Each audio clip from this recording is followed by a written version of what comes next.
El poltergeist de Enfield, evidencia real o manipulación psicológica. Hay historias sobre lo paranormal que nacen en la penumbra de una leyenda urbana, en el folclore antiguo o en la imaginación de quien busca una explicación a lo desconocido. Historias que se transmiten de boca en boca y que pierden fuerza al intentar cruzar la frontera de la prueba científica. Sin embargo, en el archivo de la Policía Metropolitana de Londres existe un expediente redactado la noche del 31 de agosto de 1977, que rompe por completo este patrón. No fue firmado por un cazador de fantasmas ni por un aficionado al ocultismo. Fue redactado por una oficial de policía en servicio activo llamada Caroline Hibbs.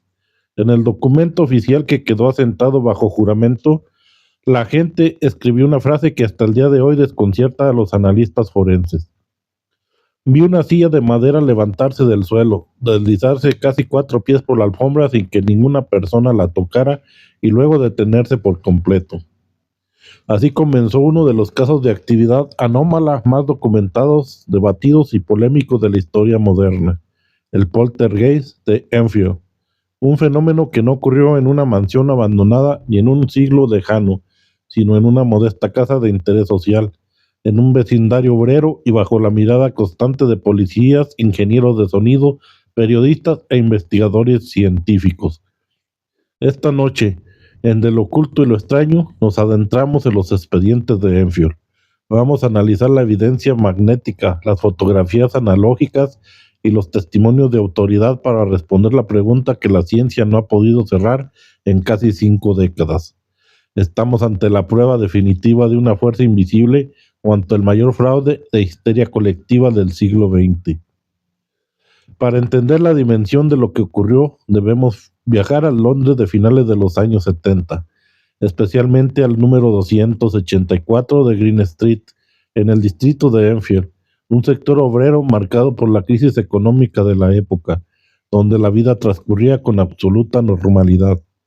En esa casa habitaba Peggy Hodgson, una madre soltera que intentaba sacar adelante a sus 4 hijos, Margaret de 13 años, Janet de 11, Johnny de 10 y Billy de 7. Una familia común, atrapada en una rutina pesada, en un espacio reducido y bajo un estrés constante. El 31 de agosto de 1977, cerca de las 9:30 de la noche, Peggy acababa de acostar a sus hijos menores en la habitación del piso superior. Minutos después, las niñas comenzaron a quejarse de un ruido extraño, un crujido seco, persistente, que venía desde las paredes y el piso de madera. Peggy subió creyendo que se trataba de una broma para no dormir. Les ordenó guardar silencio. Sin embargo, en el momento en que apagó la luz de la recámara, el ruido regresó. Pero esta vez no era solo un chasquido, era un golpe pesado, rítmico, como si alguien estuviera golpeando los cimientos de la casa desde el otro lado de la pared. Peggy decidió mover una pesada cómoda de roble para bloquear la puerta de la habitación. Pensando que la estructura de la casa estaba cediendo o que alguien intentaba entrar, fue en ese instante cuando la lógica del mundo material se rompió. La pesada cómoda comenzó a deslizarse sola por el piso, alejándose de la pared en dirección a la madre y sus hijas. Peggy intentó empujarla de regreso con todas sus fuerzas, pero una resistencia invisible volvió a empujar el mueble hacia el centro de la recámara. Asustada, la familia bajó corriendo las escaleras y pidió ayuda a los vecinos de la familia Nottingham. Víctor Nottingham, un hombre robusto y escéptico, entró a la propiedad buscando a un intruso o un fallo en la tubería. Al poner la mano sobre las paredes de la casa sintió vibraciones intensas, acompañadas de detonaciones secas que parecían responder a sus preguntas. Sin explicaciones lógicas y ante el terror de los niños, a las 11 de la noche, la policía de Londres recibió la primera llamada de auxilio desde el 284 de Green Street. Tras la visita de la policía y la incapacidad de los oficiales para encontrar una causa física al movimiento del mobiliario, la historia comenzó a filtrarse. La familia Hodgson no buscaba fama ni dinero, buscaba desesperadamente una solución a un entorno que se había vuelto inhabitable. El 2 de septiembre de 1977, el periódico británico Daily Mail decidió enviar a uno de sus fotógrafos más experimentados, Graham Morris, acompañado por el reportero Douglas Benz. Morris llegó a la vivienda de Green Street con una actitud completamente escéptica, convencido de que encontraría a dos adolescentes gastándole una broma pesada a su madre. Sin embargo, el equipo fotográfico de Morris no tardaría en registrar fenómenos que desafiaban la física del lugar. Mientras la familia y los reporteros se encontraban en la sala de estar, pequeños objetos cotidianos comenzaron a comportarse de forma anómala. Legos de plástico, canicas y pequeñas piedras comenzaron a volar por la habitación, pero no caían en trayectoria parabólica, simple, como si hubieran sido arrojados por la mano de un niño. Los testigos declararon que los objetos volaban en trayectorias curvas, cambiando de dirección en el aire o cayendo al suelo a temperaturas inusualmente altas al tacto. Graham Morris preparó su cámara analógica Nikon de motor rápido con un flash de alta velocidad. En una de las sesiones dentro de la habitación principal, mientras las niñas permanecían en sus camas bajo la observación de los adultos, Morris logró capturar una serie de secuencias que darían la vuelta al mundo. Las fotografías mostraron a Janet Hodgson, de 11 años, suspendida en el aire, en posiciones inverosímiles, a más de 1 metro de altura sobre su cama, con el rostro desencajado y el cuerpo en una postura de rígida tensión. Estas imágenes se convirtieron en la marca registrada del caso Enfield, pero de inmediato encendieron un feroz debate técnico que duró hasta nuestros días. Por un lado, los defensores del fenómeno señalaban que la velocidad de obturación del flash de Morris capturó a la niña en un ángulo donde sus extremidades no mostraban el impulso ni el punto de apoyo previo a un salto convencional. Además, en varias de las tomas, la puerta detrás de ella y la sábana de la cama mostraban patrones de movimiento imposibles de replicar mediante una simple pirueta infantil. Por el otro lado, los analistas de fotografía y los escépticos argumentaron que la secuencia completa no era más que una niña de 11 años saltando repetidamente sobre un colchón de muelles. Para los críticos, las fotos no capturaban una levitación genuina, sino el punto álgido de un salto gimnástico documentado en el milisegundo exacto por una lente profesional. Sin embargo, los sucesos en la casa no se limitaron a la captura de imágenes. Los reporteros del Daily Mail presenciaron cómo las mantas de las camas eran arrancadas con violencia hacia el piso, mientras las niñas mantenían sus manos a la vista, y cómo cojines y sillas eran arrojados contra las paredes cuando nadie estaba cerca de ellos. La situación sobrepasó el ámbito de la nota roja, periodística. La casa de Green Street se convirtió en un laboratorio improvisado, y fue en ese punto donde la investigación dio un giro definitivo con la llegada de un hombre que dedicaría los siguientes 2 años de su vida a desentrañar el expediente, Maurice Gross. Con la prensa británica saturada de noticias sobre la casa embrujada de Enfield, la Sociedad para la Investigación Psíquica, la prestigiosa organización conocida como la SPR y fundada en 1882, decidió intervenir oficialmente. Para ello, designaron a un hombre de ciencia, Maurice Gross, un respetado ingeniero mecánico e inventor con amplia experiencia en metodologías de medición. Gross no llegó a la casa buscando fantasmas para un espectáculo. Llegó cargando cajas de equipo de grabación magnética, micrófonos direccionales y sensores de contacto. Durante más de 2 años, Gross y su colega, el investigador Guy Lyon, prácticamente mudaron sus vidas al número 884 de Green Street, acumulando más de 500 horas de registro en audio. Lo que descubrieron desde sus primeras noches dentro de la vivienda escaló la investigación a un nivel sin precedentes. Los micrófonos de la SPR registraron cientos de detonaciones metálicas en las paredes que no coincidían con ninguna red de tuberías, pero el fenómeno no se limitó a la vibración de las estructuras. Pronto las grabadoras de cinta abierta comenzaron a capturar algo mucho más inquietante: manifestaciones inteligentes. Gross comenzó a implementar un sistema de comunicación por clave de golpes: un golpe para responder no, 2 golpes para responder sí, ante preguntas precisas formuladas en la penumbra de la habitación. Las detonaciones en la madera respondían en tiempo real, demostrando la presencia de una entidad que comprendía el lenguaje humano y reaccionaba a la presencia de los investigadores. Pero el momento más escalofriante del expediente Enfield ocurrió en diciembre de 1977, cuando los golpes en las paredes dieron paso a la emisión de voz humana.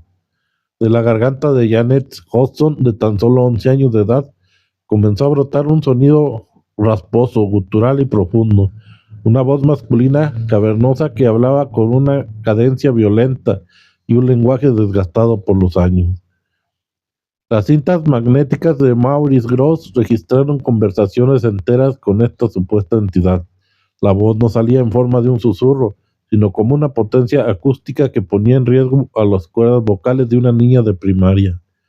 En una de las grabaciones más icónicas y perturbadoras del caso, la voz declaró lo siguiente con absoluta precisión: antes de morir, me quedé ciego, tuve una hemorragia y me quedé dormido en el sillón de la esquina en el piso de abajo. Cuando Gross le preguntó su nombre a la entidad que hablaba a través de Janet, la voz respondió sin dudar: Will Wilkins. En ese momento, nadie en la familia Hodgson ni en el equipo de la SPR sabía quién era Bill Wilkins. El nombre no figuraba en ningún documento que la familia tuviera en su poder. Sin embargo, Maurice Gross emprendió un rastreo en los archivos del registro civil del distrito de Enfield. Semanas después, el investigador logró localizar al hijo de Bill Wilkins, un hombre ya mayor que confirmó un dato que heló la sangre de los investigadores. Su padre, Bill Wilkins, efectivamente había vivido y muerto en esa misma casa años atrás. La causa oficial de su fallecimiento había sido una masiva hemorragia cerebral mientras descansaba en el sillón de la sala. Todos los detalles específicos relatados por la voz gutural de la pequeña Janet coincidían de manera exacta con los informes médicos confidenciales de la muerte de Wilkins. ¿Cómo era posible que una niña de 11 años supiera cómo había muerto un desconocido en esa misma vivienda años antes de que su familia se mudara ahí? Estábamos ante un caso de posesión, una manifestación poltergeist o un fenómeno telepático desconocido. A pesar de la impactante coincidencia sobre la muerte de Will Wilkins, la comunidad científica y los sectores más escépticos de la propia Sociedad para la Investigación Psíquica no tardaron en cuestionar la legitimidad de las pruebas. Uno de los ataques más severos vino de la investigadora Anita Gregory y de magos profesionales que analizaron el caso sobre el terreno. El primer gran punto de fricción fue la propia voz de Janet. Expertos en laringología y fonoaudiología señalaron que la voz gutural no requería necesariamente de una fuerza sobrenatural. Se argumentó que la niña estaba utilizando sus pliegues vestibulares, también conocidos como las cuerdas vocales falsas, una técnica anatómica que permite emitir sonidos extremadamente graves y cavernosos sin usar las cuerdas vocales verdaderas. Sin embargo, los defensores del caso, encabezados por Maurice Gross, contrataron a un especialista de voz para monitorear a Janet mientras hablaba con la entidad. Las pruebas mostraron algo desconcertante. Janet podía mantener esa voz áspera durante horas consecutivas sin presentar inflamación, afonía o daño en los tejidos laringeos, o algo que biológicamente debería haber destrozado las cuerdas vocales de una niña de 11 años en cuestión de minutos. Pero el golpe más duro a la credibilidad de Enfield no vino de los laboratorios, sino de la propia boca de los protagonistas. Años después de que los fenómenos cesaran, las hermanas Margaret y Janet admitieron en una entrevista televisiva que en ciertas ocasiones habían fingido algunos de los eventos. Janet confesó que en un par de oportunidades doblaron cucharas con las manos o arrojaron objetos cuando los investigadores no estaban mirando. La confesión cayó como una bomba sobre la reputación del expediente. Para la prensa escéptica, esta declaración fue la prueba definitiva de que todo el caso Enfield no había sido más que un elaborado juego de dos adolescentes con ganas de llamar la atención en un hogar fracturado. Sin embargo, hay un matiz crucial en la confesión de las niñas que pocos recuerdan. Janet declaró que solo habían fingido aproximadamente el 2% de los eventos y que lo hicieron únicamente por la inmensa presión que ejercían los investigadores, quienes pasaban días enteros dentro de la casa esperando que ocurriera algo ante las cámaras.